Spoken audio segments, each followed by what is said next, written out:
junto con la yema ureteral van a formar el metanefros.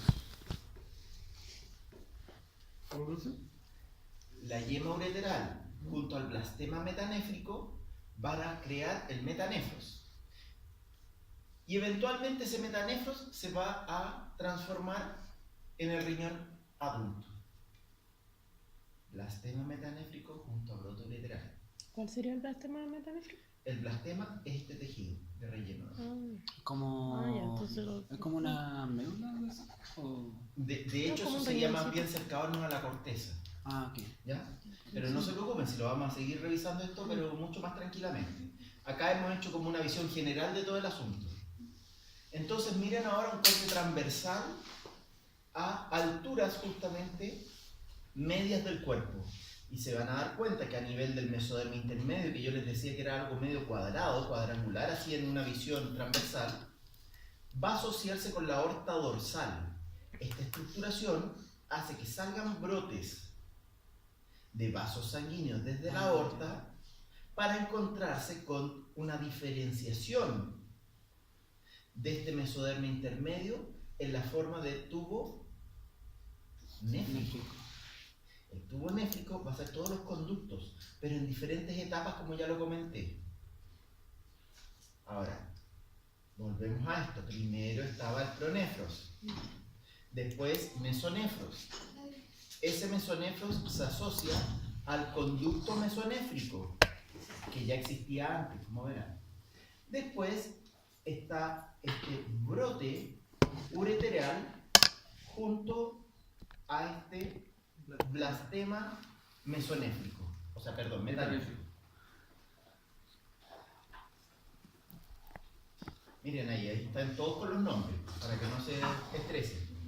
Y miren las comunicaciones, este brote ureteral va a estar unido a este blastema y van a empezar a interactuar mutuamente, pero además está la interacción que los lleva a comunicarse con el alantoides.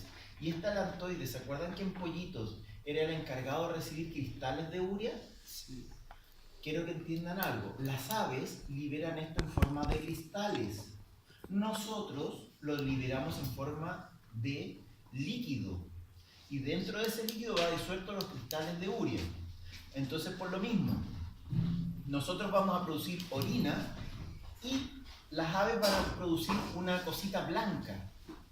Y ustedes cuando se den cuenta que el ave va y bota su caquita, va a tener una parte verde y una parte blanca. Lo blanco es el equivalente de la orina de nosotros. ¿Ya? Esos son los cristales de urea de ellos.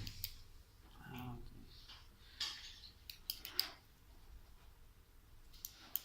Y fíjense acá la interacción que hay entre el brote ureteral y el blastema metanéfrico. Cómo van interactuando y se van creando diferentes estructuras. Ahora yo quiero que se fijen en algo un poco. De repente acá aparecen unos cálices y esos cálices van a empotrar directamente con estructuras que a futuro van a ser la corteza. Entonces, no sé si han escuchado de las pirámides renales. Sí. Ya. Las pirámides renales, como su nombre lo indica, son como un conito. Y los cálices son como un embudo. Y ambos calzan. Es porque en un principio, a este nivel, están pegados. Y solo en el adulto, solamente una vez que nacen, se separan y queda ese impronta.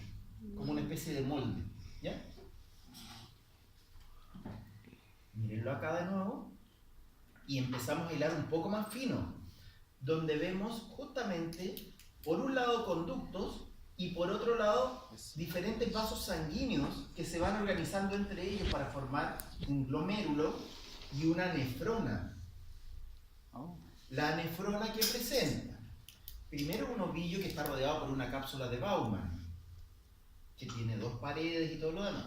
Pero por otro lado vienen conductos. Primero unos túbulos contorneados proximales.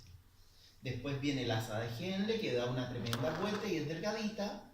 Después un túbulo contorneado distal. Y todo eso desemboca como nefrona al túbulo colector. Y el túbulo colector es como un desagüe, un alcantarillado. Es un conducto mucho más grueso. Y estos llegan a la punta de esa pirámide justamente, que se llama el área cribosa. Y ahí es donde van cayendo gotita a gotita, justamente de orina. Pero ¿y cómo se llega a eso? Vamos a ir viendo acá sucesivamente las etapas. Acuérdense, pronefros, mesonefros y metanefros son las 3 etapas. Pero en estos casos, pronefros no tiene mucha relevancia. Pasa y queda en la historia, pero deja un conducto que se va a llamar conducto mesonéfrico. Y aparece en paralelo el mesonefro, que es una tremenda estructura compatible con algo renal, que está en la parte posterior de la espalda. Esto es para complementar la acción de la placenta. Pero el conducto mesonéfrico, ustedes probablemente lo escucharon como conducto de Wolf en el colegio. Bueno, la verdad, primero que lo escucho. Sí. Menos mal, porque el conducto de Wolf ya tiene que estar quedando de lado, ¿ya? Y fíjense acá cómo recorre todo este mesonefros para transmitir cualquier secreción al alantoides, y el alantoides lo lleva a la cloaca, ¿de acuerdo? Perdón. Por otro lado, en la zona media va a salir una estructura como una lengüita. Y esa lengüita corresponde a una estructura inimaginable si ustedes no tuvieran relación con estos contenidos, que corresponde a una gónada. Pero esa gónada va a ser indiferenciada, o sea, todavía no sabemos si es niñito o niñita. Cromosómicamente ya se decidió, ya se sabría, pero la expresión de esa parte cromosómica todavía no se da. Entonces, si ustedes hicieran una eco, por ejemplo, no sabrían si es hembra o macho, se verían iguales, ¿ya? Y acá abajo, silenciosamente se va desarrollando el riñón definitivo o metanefros, como en la forma que ya se explicó. Entonces vamos viendo diferentes visiones de lo mismo. Estos son cortes parasagitales, donde aparece algo que aquí lo mencionan como falo. Resulta que las estructuras genitales de la gónada, como de los genitales externos, todavía están indiferenciados. Entonces el falo podría eventualmente pasar a ser o un clítoris o un glande, cualquiera de los dos. Todavía no se sabe cuál es. Pero fíjense acá, metanefros, y por otro lado, acá está la gónada, que partieron juntas y después empezaron a hacer una suerte como de ascensor, donde baja la gónada y sube el metanefros. Y así va a tomar mayor relevancia. Todo esto, sí, solo sí, el mesonefros va disminuyendo. Ah, ya. ¿De acuerdo? Ahora, miren esta imagen que me parece maravillosa. Por un lado, esta estructura que acá le decían falo, lo vamos a llamar generalmente tubérculo genital. Tubérculo genital creo que es el nombre más apropiado para algo que todavía no se sabe lo que va a hacer. Entonces, el tubérculo genital es una estructura indiferenciada. Después viene la vejiga, que está acá. En este sector vemos cómo el alantoides comienza a tomar ya una forma y realmente se transforma en la vejiga. Ahí vienen las gónadas indiferenciadas, pero justo arriba, hacia medial de estas gónadas, está el riñón. Y este metanefros tiene una glándula como una caperuza. Alguien ya había pensado en la glándula justamente. Y aquí está la glándula en estos momentos, que serían las adrenales. Adrenales o suprarrenales. ¿Eso cuál era el que está marcado con la B? ¿Lo nombró? Vejiga. ¿Ya? Lo que pasa es que acá está en inglés, dice bladder. En este caso sería así Ojo como... que vejiga es con la otra vez. En este caso sería como el alantoide. En estos casos, claro, sería la continuación del alantoides. Y si tú te fijas, hay un momento en el cual están bastante poco diferenciados. Y hay conductos múltiples. Esos conductos múltiples se ven acá. ¿Te das cuenta que hay muchos mangueritas cuando debiesen ser solo una en este caso? Vamos viendo entonces la diferenciación. Por un lado, a las 5 semanas recién están cambiando la funcionalidad del mesonefros con el metanefros. Empiezan a desarrollarse, pero en paralelo. la parte de la cloaca se empieza a separar. Y acá, justamente esta lantoides comienza a tomar posición según metanefros y mesonefros con sus conductos diferenciados. Pero estos se empiezan a reunir en una estructura que se llama trígono vesical, donde tendría que haber una triada de cosas, ¿cierto?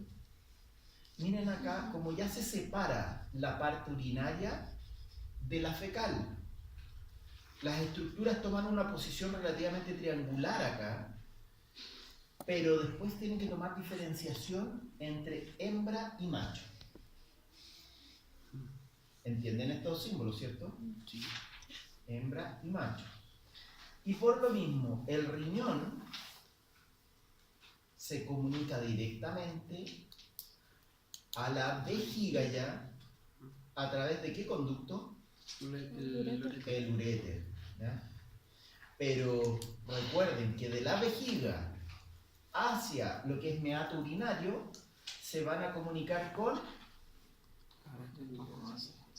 la uretra. Dejémoslo en uretra porque la uretra esponjosa es propia del macho solamente. ¿Ya? Entonces yo quiero que vean acá este corte parasagital. ¿Se dan cuenta que este se ve que es parasagital porque se ve como una cara de tortuga arriba? Como que no tuviese nariz, ¿ya? Y se ve apenas un pedacito de lengua. Eso es porque el corte es muy hacia lateral, entonces toda la parte nasal o del morro no se notó.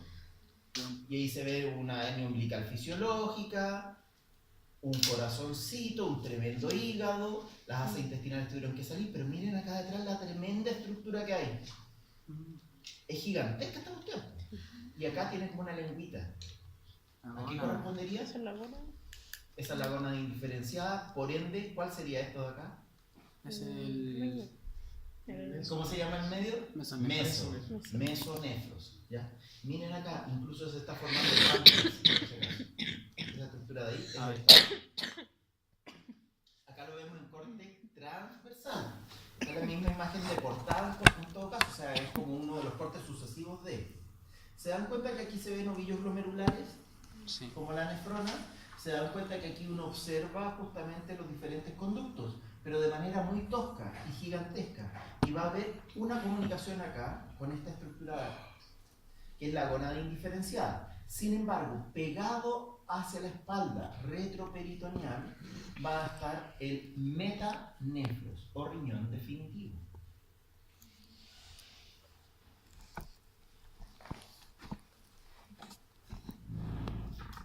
Recordar cómo esta estructuración se dio a partir de este, ¿se acuerdan del saco vitelino?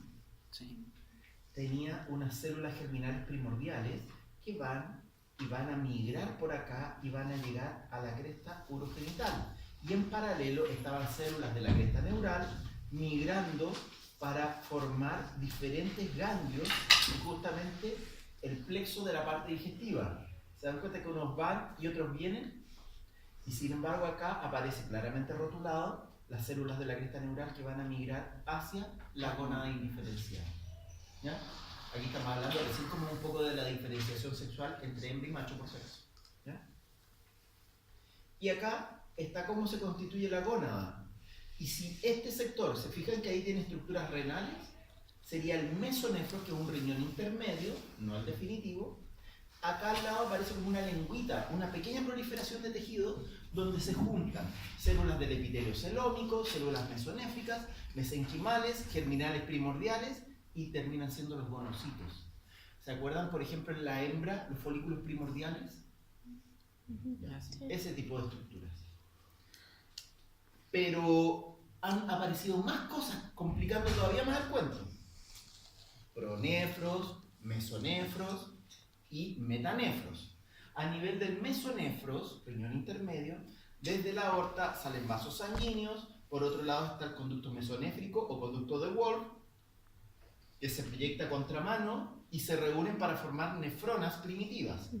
Sin embargo, también apareció otro conducto nuevo, el conducto paramesonéfrico, o sea que está inmediatamente al lado del mesonéfrico, o conducto de Müller. El conducto de Wolf o mesonéfrico va a dar paso a estructuras que tienen que ver con el varón. mientras que el de Müller o paramesonéfrico va a dar paso a estructuras que tienen que ver con la hembra. Ya lo vamos a ir viendo mejor. Y acá vienen las células germinales primordiales que migraron y se van alojando en este epitelio celómico, ¿de acuerdo? Yo les mandé la clase por si acaso para que no estén así como estresados escribiendo. Ya. Hablando de estresado, esta fue una imagen que me sacó canas. Creo que ha sido la disección más larga que he tenido en mi vida. Y habrá sido como unas 6 horas trabajando, donde uno se saca el pelito así, un pelito de esto así, y empieza a destrozar un embrioncito temprano. Y todo esto a través del microscopio. Entonces uno tiene que tener una pieza totalmente oscura así, y trabajando en el microscopio, y uno termina con así los ojos de huevo frito. Pero esto se hizo con un cocultivo para marcar justamente los conductos mesonéfricos, como aparecen ahí. Y aquí estaría el mesonefro propiamente tal, con sus nefronas. Entiendo. Y acá aparece como una lengüita, les decía yo, gónada. justamente la gónada Definida. indiferenciada. ¿Ya? ¿Se entiende la imagen? Porque va por lado y lado, como una imagen especular. Entonces, el mesonefro, ¿qué es lo que contenía, disculpe? El mesonefros tiene algunas nefronas primitivas. Ya no sé, igual que el riñón, pero más básico.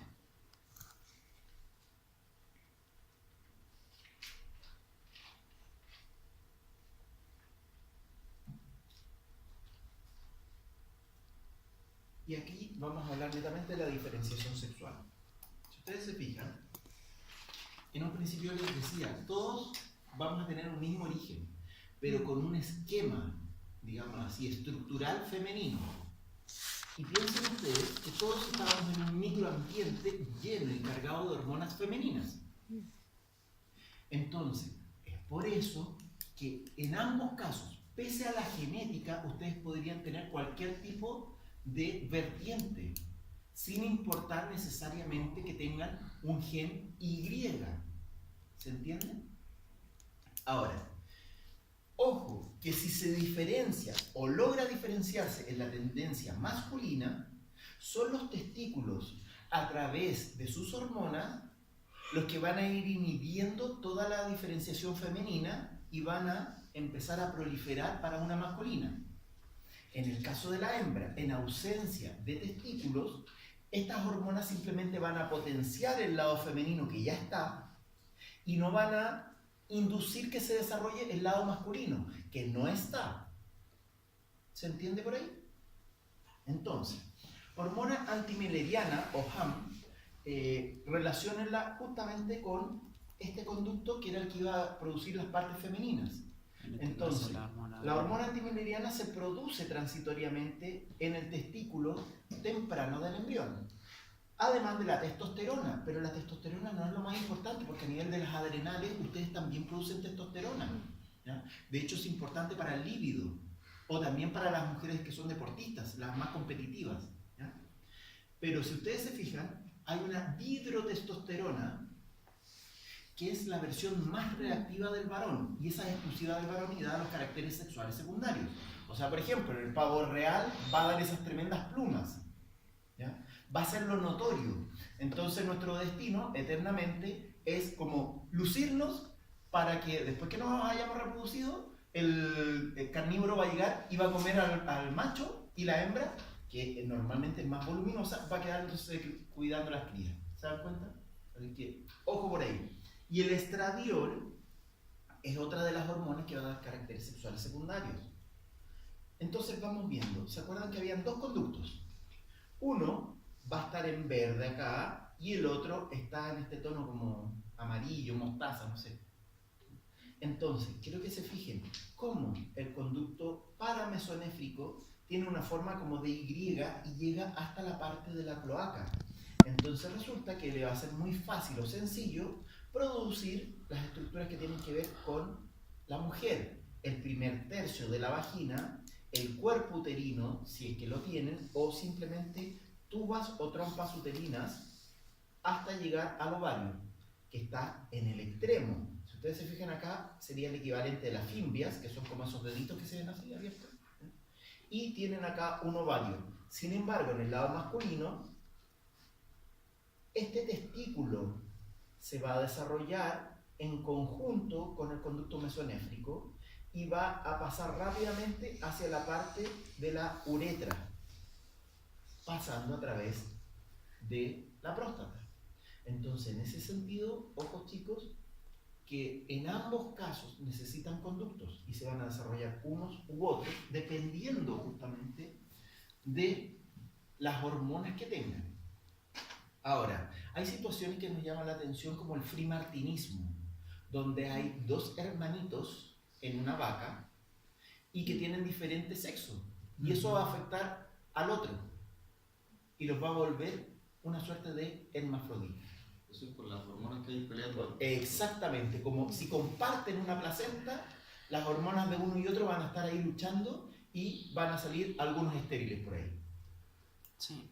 Fíjense acá, van las mismas estructuras, pero se van diferenciando en una y otra vertiente, si se dan cuenta.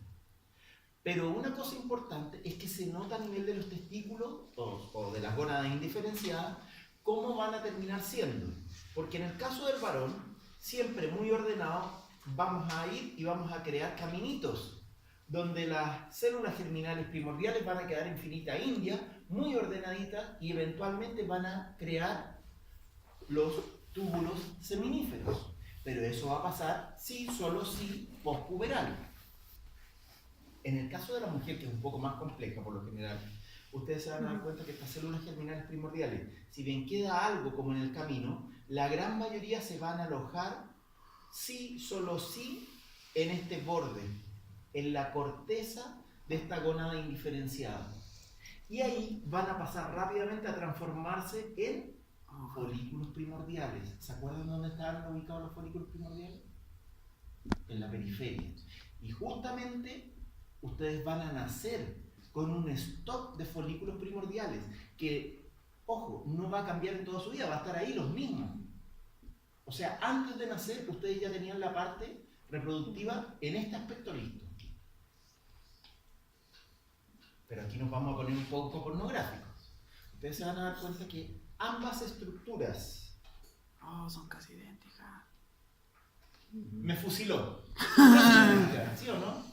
Les llama la atención que por un lado un pene y por el otro lado vemos acá una vulva con todo. En un principio son todas iguales.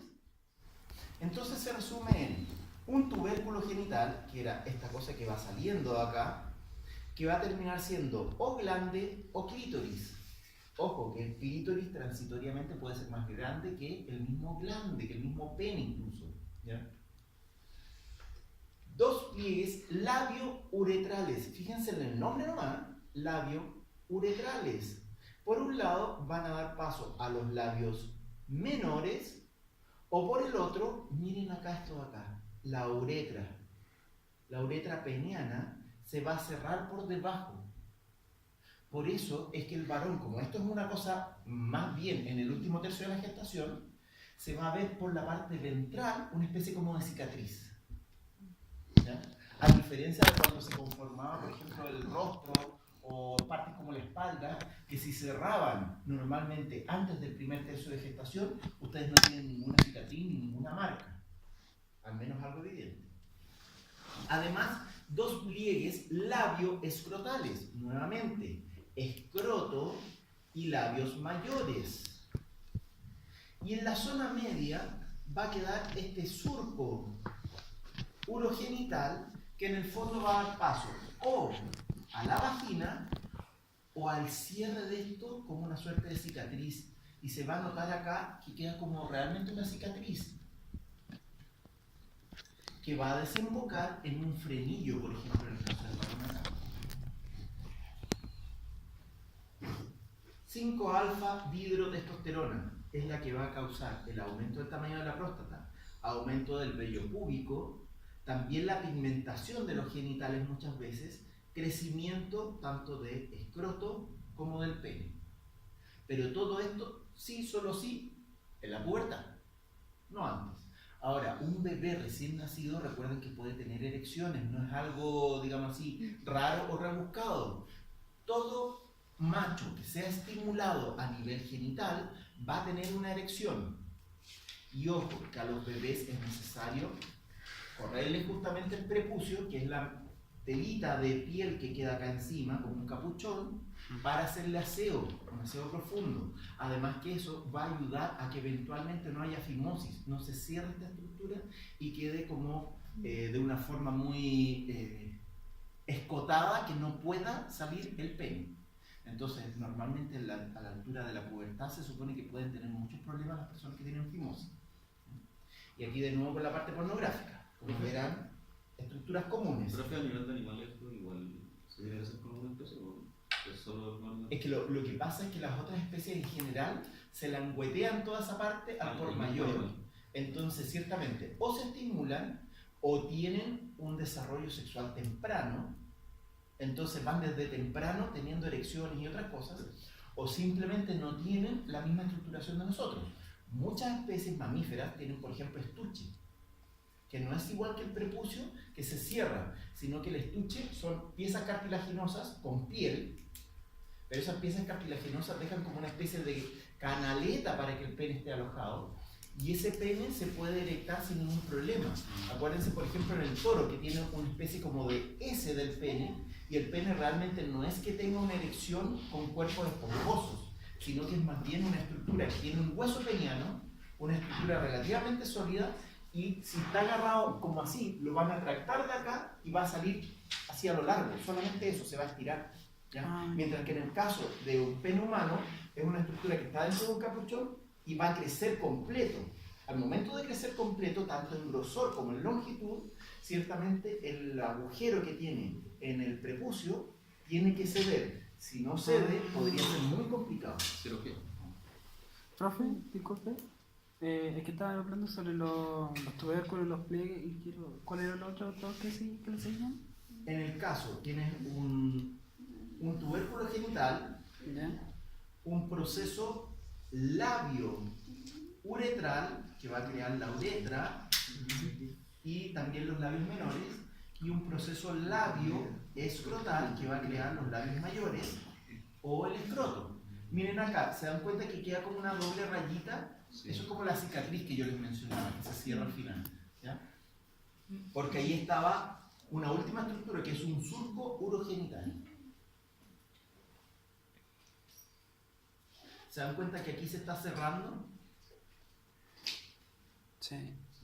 Entonces, ojo, esto podría no cerrarse y crear algunos tipos de patologías, ¿ya? Una hipospadia, por ejemplo, es que quedara abierto por acá, por el ventral del pene, y pudiese caer la orina por debajo, ¿ya? Eso no tiene mayor complicación, es una cirugía mínima, pero claro, es simplemente suturar, reactivar los bordes y fue, ya un par de puntos. Pero miren acá, por ejemplo, se nota el frenillo y el prepucio se nota ahí como cortado, como seccionado. Recuerden que hay algunas religiones y también algunos lugares donde regularmente se hace la circuncisión, justamente. Según la OMS, justamente es muy necesario en lugares donde hay alta prevalencia de VIH, ¿ya? Como es África, o adivinen qué otro país. Sí.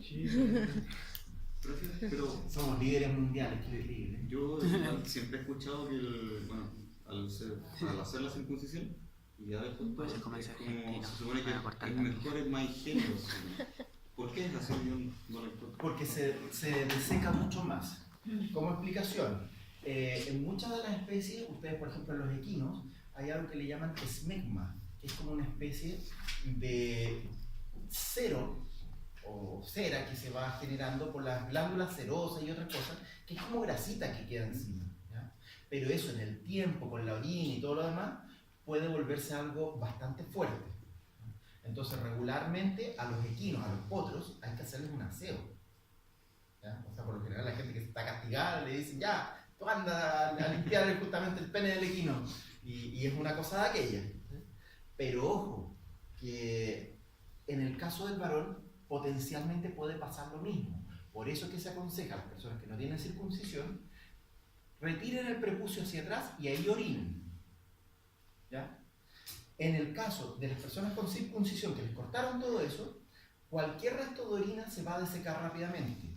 Todo lo que sea cualquier tipo de secreción u otra cosa simplemente no va a estar o se va a rápidamente limpiar. Solamente con el caminar tú vas a tener un pene que se va a estar moviendo ahí y rozando con ropa interior, supuestamente, ¿cierto? Y de ahí se supone que queda limpio más o menos en ese sentido. Pero lo más importante desde la perspectiva, por ejemplo, de las patologías, es que va a estar seco. Todos los patógenos se mueven a través del líquido. Si tú mantienes un pene húmedo, va a estar alojando ahí patógenos. Y eso es lo importante. Con circuncisión se va a desecar.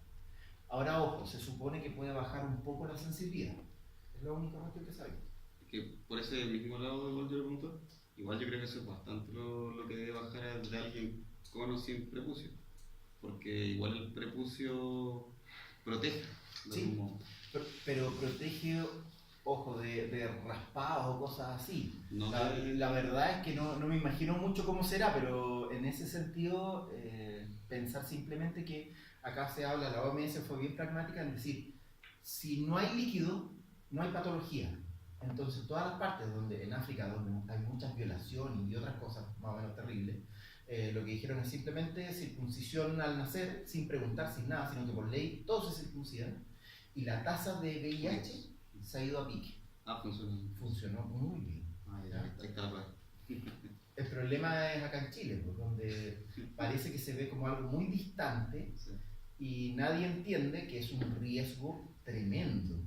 Y la cantidad de VIH como de otras ETS, enfermedades de transmisión sexual, están pero en un nivel top respecto de toda Latinoamérica, de todo el hemisferio sur, y es terrible. Y no han querido mirar mucho la situación, como que todos miraban para el lado. Ahora recién los grupos del Ministerio de Salud están viendo cómo poner estrategias aceleradas de hacer este tipo de prevenciones, cuando se dieron cuenta que ya la guerra está perdida totalmente. O sea, y ojo, no empecemos a pensar que esto tiene una directa o necesaria relación con inmigrantes, por si acaso, sino que es una cosa netamente de nuestro país.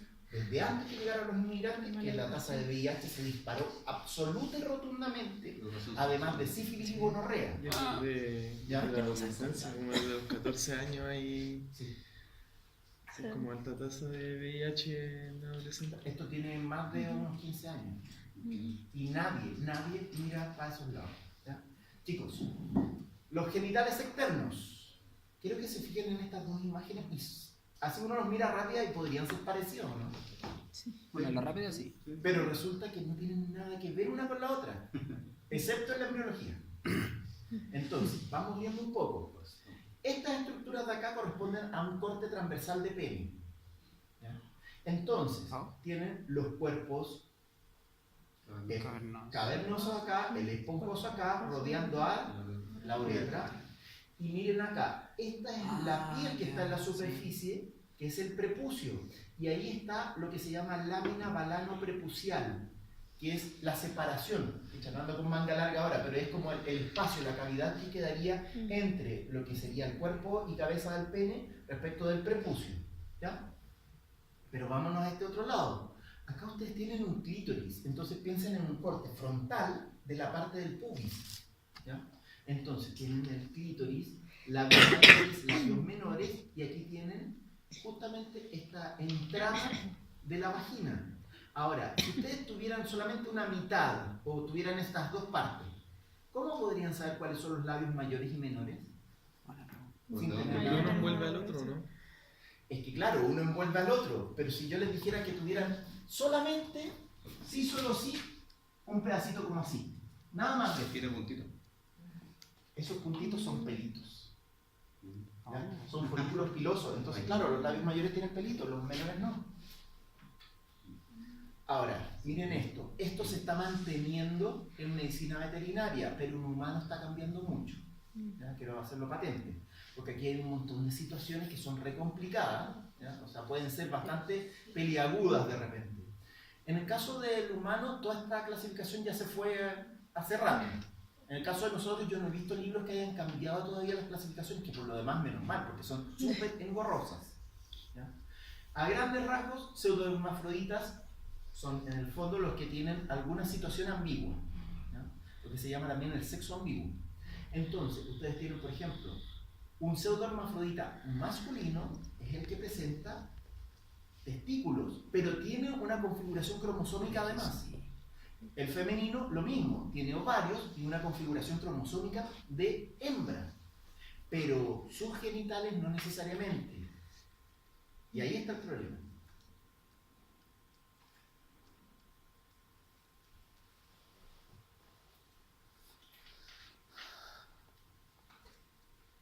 Y miren acá, esto del pseudohermafrodita femenino puede ser causado por el exceso de andrógenos.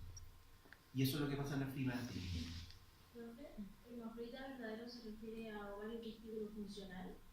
No, que tiene todo, pero no necesariamente funcional. Tiene ovarios y testículos. Ese es el verdadero. ¿Ya?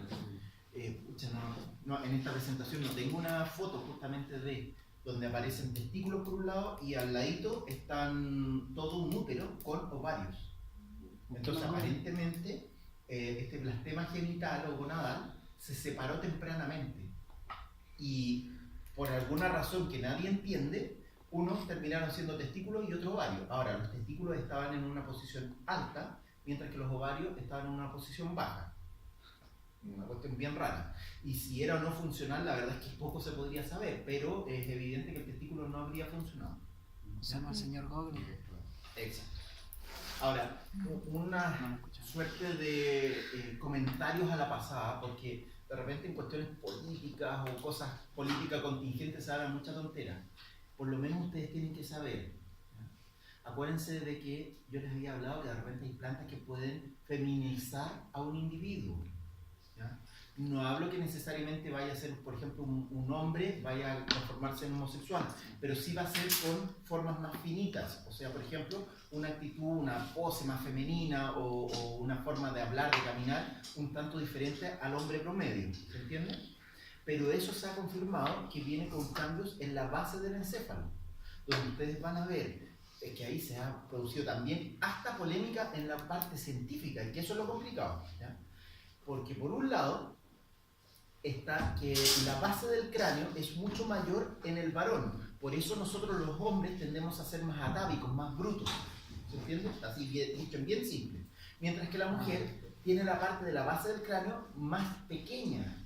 Entonces tiende a ser más compleja en su forma o metodología de pensar, más selectiva, más precisa.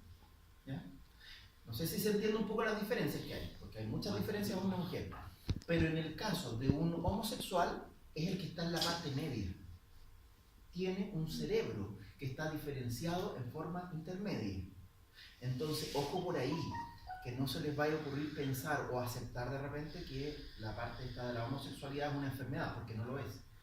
¿Es una variación de la normalidad? Sí, probablemente. Yo no sé cómo clasificarla ahí, no soy experto en esa área. Pero para que no caigan de repente en jugarretas que tienen que ver con racismo, clasismo u otras cosas, ¿ya? Porque igual es como feo. ¿Ya? Por lo menos si ustedes son del área bióloga, tienen que tener una cierta cultura, un background de todo este tipo de cosas.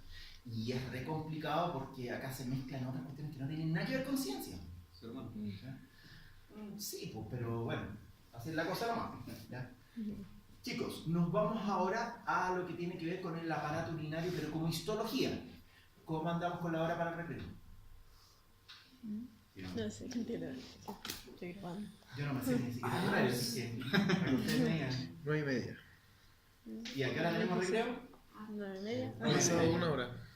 No, pero. 9:30, ¿hay ¿no? recreo ahora o no? Sí, por 9:30, pues, de 8:30 a 9:30. Estamos bien. Ya, quedan en libertad de acción 10 minutos y así. Ya. Pero el recreo no va, ¿cierto? Vamos a seguir.